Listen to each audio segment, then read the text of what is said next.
Hi friends, welcome to Lakshmi's cooking stories. ഇന്ന് ഞാൻ മാമ്പഴ പുളിശ്ശേരിയുടെ റെസിപ്പിയുമായിട്ടാണ് വന്നിട്ടുള്ളത്. മിക്കവാറും എല്ലാവർക്കും ഇഷ്ടപ്പെട്ട ഒരു കറിയാണല്ലേ അത്. അപ്പോൾ അതെങ്ങനെയാണ് പ്രിപ്പയർ ചെയ്യണമെന്ന് നമുക്കൊന്ന് നോക്കാം. നമുക്ക് മാമ്പഴ പുളിശ്ശേരി ഉണ്ടാക്കി തുടങ്ങാം. ഞാനൊരു ചട്ടിയിലാണ് ഉണ്ടാക്കുന്നത്. അതിന് പ്രത്യേക സ്വാദാണ്. അപ്പോൾ ഒരു ചട്ടി എടുത്തതിന് ശേഷം അതിലേക്ക് 1.5 കപ്പോളം വെള്ളം ഒഴിച്ചു കൊടുക്കുക. തീ ഒന്ന് കൂട്ടി വെച്ചതിന് ശേഷം ഞാനിവിടെ ഒരു 9 പഴുത്ത മാങ്ങ എടുത്തിട്ടുണ്ട്. ഇത് പുളിശ്ശേരിക്ക് ഉപയോഗിക്കുന്ന മാങ്ങയാണ്. അത് ഇതിലേക്ക് ഞാൻ ഇട്ട് കൊടുക്കാം.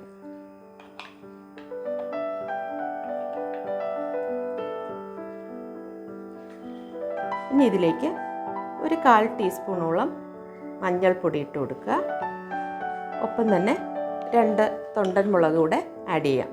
മറ്റ് സാധാരണ മുളകാണെങ്കിലും മതിയാവും. ഞാനിവിടെ ഈ മുളക് ഉപയോഗിച്ചു എന്നേ ഉള്ളൂ. ഇനി നമുക്കിത് ഏതാണ്ട് ഒരു 10 മിനിറ്റോളം അടച്ചു വെച്ച് വേവിക്കാം.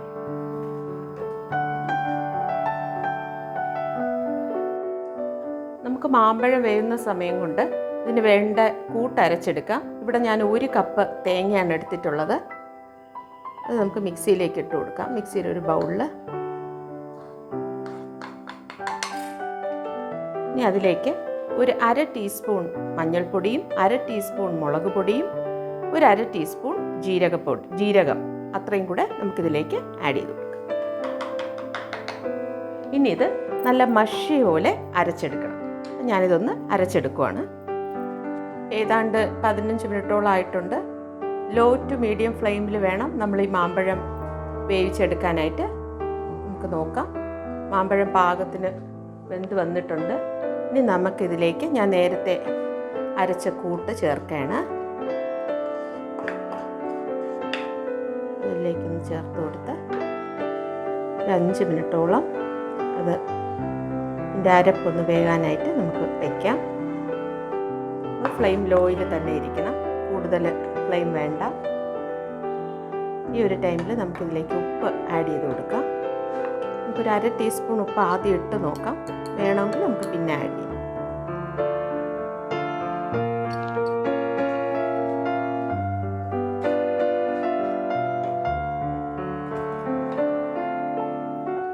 ഇനി ഈ കൂട്ടൊന്ന് മാങ്ങയുടെ കൂടെ ചേർന്ന് വേകട്ടെ. നമുക്കതുവരെ വെയിറ്റ് ചെയ്യാം.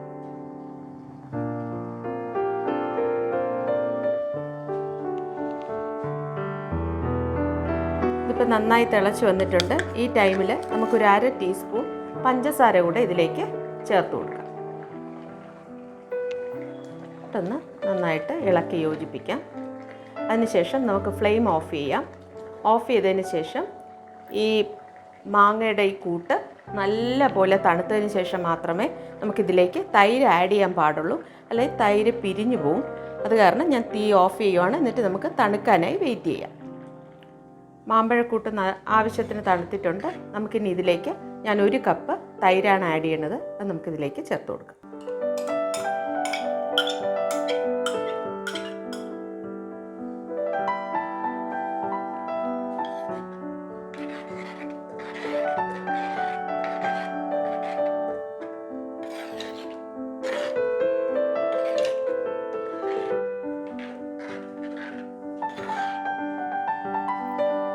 ഈ സമയത്ത് നമുക്ക് ഉപ്പൊന്ന് നോക്കാം. ഉപ്പ് കുറച്ചുകൂടെ ആഡ് ചെയ്യണം. ഞാനൊരു 1/2 ടീസ്പൂൺ ഉപ്പ് കൂടെ ഇതിലേക്ക് ചേർത്ത് കൊടുക്കാം.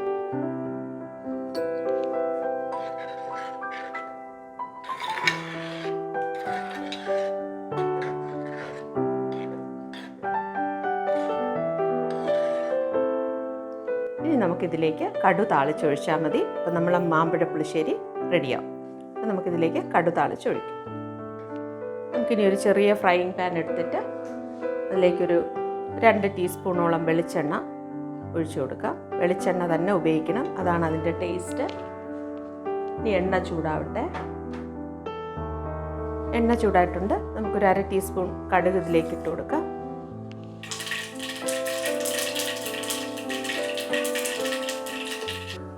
കടുക് പൊട്ടി വരുമ്പോൾ ഒരു 4-5 അല്ലെങ്കിൽ ഒരു 2-3 ചെറുതാണെങ്കിൽ ഒരു 4-5 വറ്റൽമുളക്. ഞാനിവിടെ ഒരു 5 കുഞ്ഞു വറ്റൽമുളക് എടുത്തിട്ടുണ്ട്. അത് ഇതിലേക്ക് ഇട്ടു. ആവശ്യത്തിന് കറിവേപ്പില.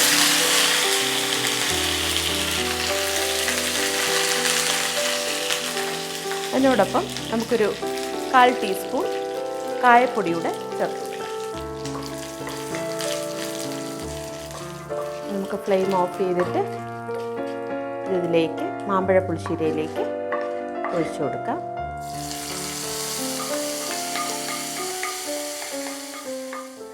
ഇനി നമ്മളെ മാമ്പഴ പുളിശ്ശേരി റെഡി ആയിട്ടുണ്ട്. ചോറിൻ്റെ കൂടെ ഒരു രക്ഷയില്ലാത്ത കോമ്പിനേഷനാണ്. എല്ലാവരും ഈ റെസിപ്പി ട്രൈ ചെയ്യുക.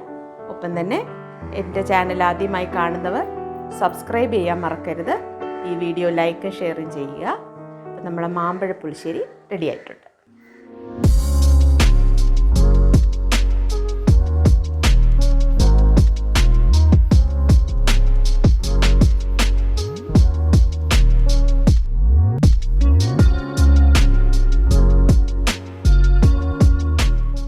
മാമ്പഴ പുളിശ്ശേരിയുടെ റെസിപ്പി എല്ലാവർക്കും ഇഷ്ടമായി എന്ന് കരുതുന്നു. വളരെ ടേസ്റ്റി ആയിട്ടുള്ള ഒരു റെസിപ്പിയാണ്. എൻ്റെ പേഴ്സണൽ ഫേവറേറ്റ് ആണത്.